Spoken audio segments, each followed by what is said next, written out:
here with Ralph Shearing, the CEO, to talk about Telston, which is actually a producer, but to my mind, it's mainly a turnaround story, and they're in the middle of a couple transactions right now that are really going to change the finances of the company and the outlook quite a bit. And they've already actually engineered a very good turnaround so far at their currently producing property, Campo Murano.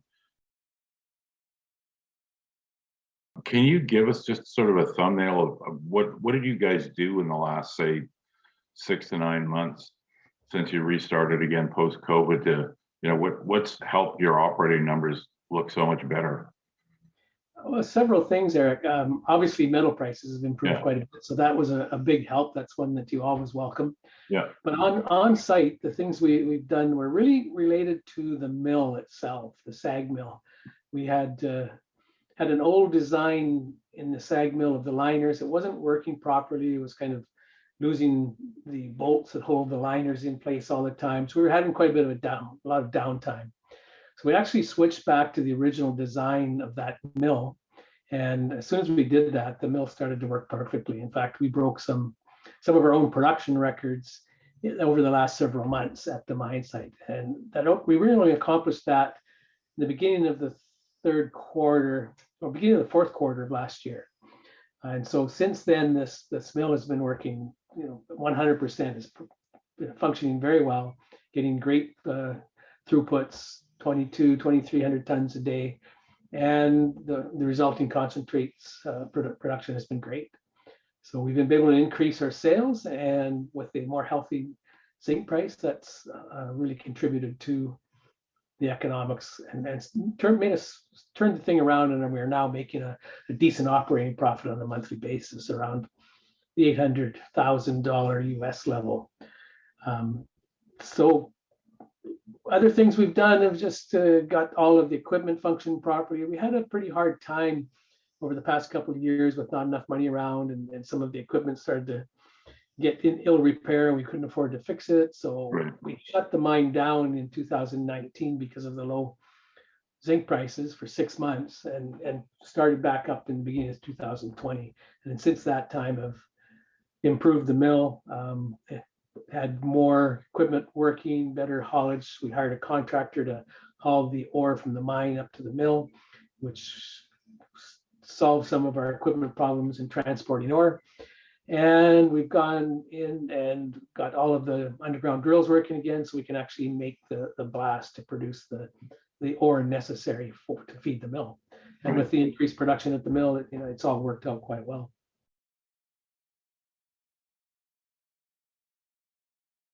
Expansions that you're referring to are increased throughput by 1,000 tons per day to get to the mill to 3,000 tons per day, increased recoveries of base metals, but probably, and perhaps the most important one, is the increased recoveries of precious metals. If this works as well as you hope, the capex to do this is actually, in the greater scheme of things, quite small. It would be tiny. Really.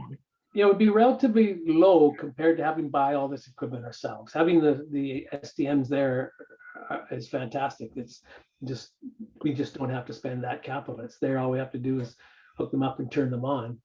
And the leach ox process uses they're called the Arkin reactors, and they supply those on a lease basis. The only thing we would have to fund is really the leach plant, the recovery of the gold in the leach out of the leach process.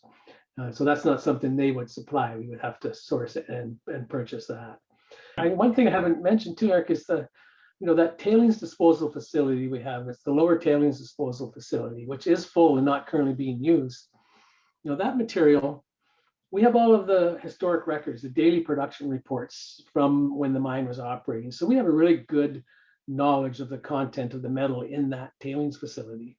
And this is not 43-101 compliant, but there's probably 280,000 ounces of gold equivalent just with gold and silver, and there's likely around 0.4% copper in there and 1 point something zinc. So if we're successful with this Immelflot flotation technology at a microfine grind, we might be able to recover some of the base metals in that tailings facility, as well as some of the gold and silver there. And that's really low cost. And that stuff's just sitting there. It's already ground to probably 30 microns. We just go to a finer grind and process it. So that could be a little mine in itself for a period of time.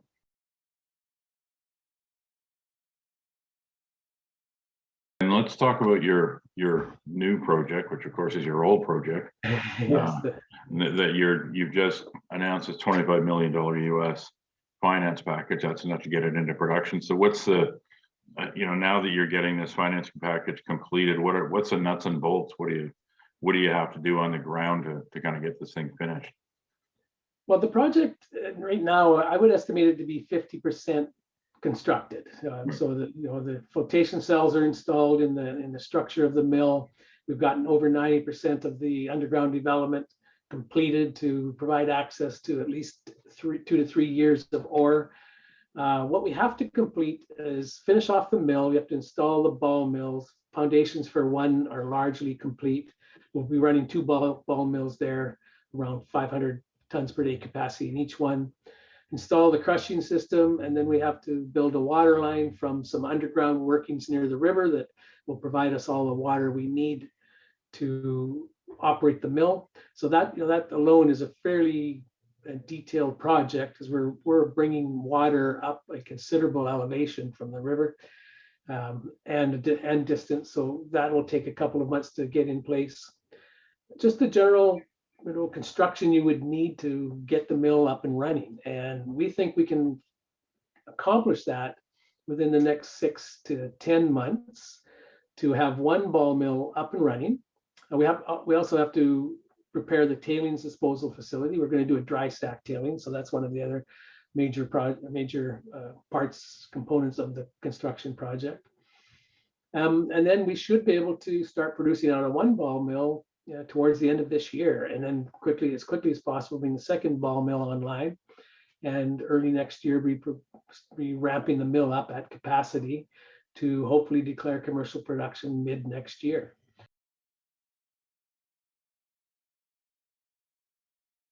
There's debts in the company right now that basically came from purchasing Campo Morado and essentially the construction that's being done to date on Tatuado. You're obviously in conversation with Near Store and Trafigura, and Trafigura is essentially your main creditor, the main creditor. I know they would have had to be okay with this finance package, or it wouldn't have been announced in the first place. What's their feeling, or do you think you can do anything in terms of sort of renegotiating that debt and just kind of giving yourself some breathing room? Yeah, I'll give you some background. So, the debt we have with Trafigura and Nearstar, and everybody should understand that Nearstar is now basically 99 or 100% owned by Trafigura. So we're essentially dealing with Trafigura on both the Nearstar debt at Campo Morado, as well as the Trafigura debt on both of our projects. So Trafi provided us a $5 million loan to restart operations at Campo Morado, and we paid a certain amount of that back, but we still owe some. And then at Tahuehueto, they gave us a facility for up to $15 million, and we drew $12.5 million to advance the construction to where it sits now. And we were also funding our own part of that from free cash flows from Campo Morado. Right. Where we got into trouble was when we had to shut down Campo Morado back in mid-2019. Our cash flow stopped. We couldn't fund our portion anymore, and the construction stopped. And so we got offside on all of our debt with Nearstar, Trafigura, and it was a pretty tough time. So we're in default. All the debt got moved into our financial statement as current rather than long term. Our financial statements looked darn awful, and the market read or anticipated that Talson was going to go under because of the debt we had defaulted on, and that our lenders would likely come in and try to foreclose.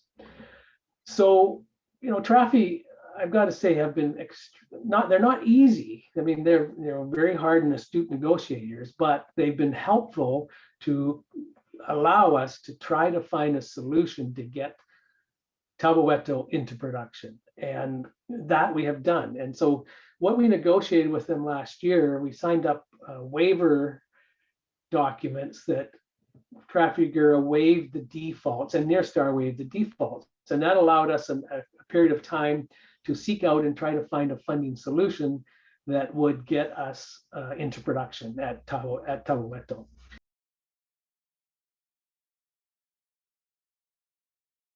Looking a little bit farther out, I mean, what do you think your plans would be, sort of in a big picture level, to try to grow and extend these resources?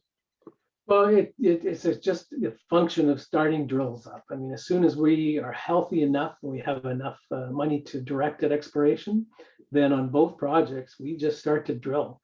And there's no question in my mind that we'll immediately start bringing in new resources and reserves. We already have the targets identified on both projects. Campo Morado, Nearstar had spent a lot of money on exploration on a regional basis outside of their existing mine area. They developed at least 15 targets, and some of them coincident for geophysics, electromagnetics, gravity, and geochemistry. And some of these are coincident.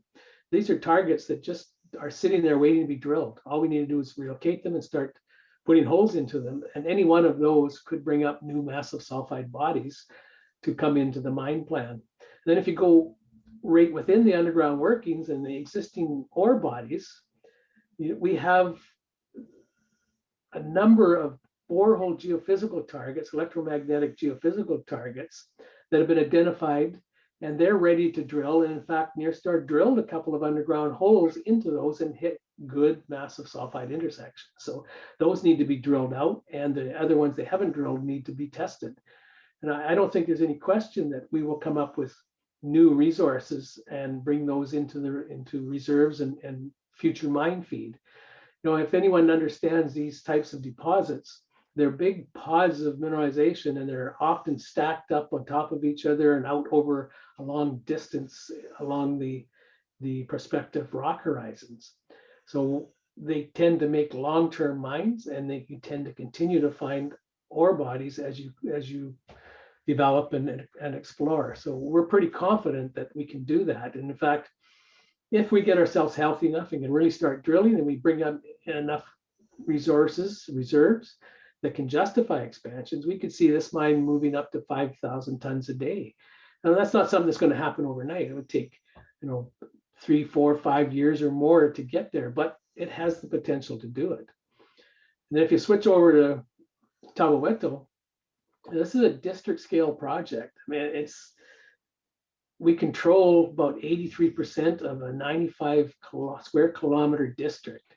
And we've only just explored along one structure.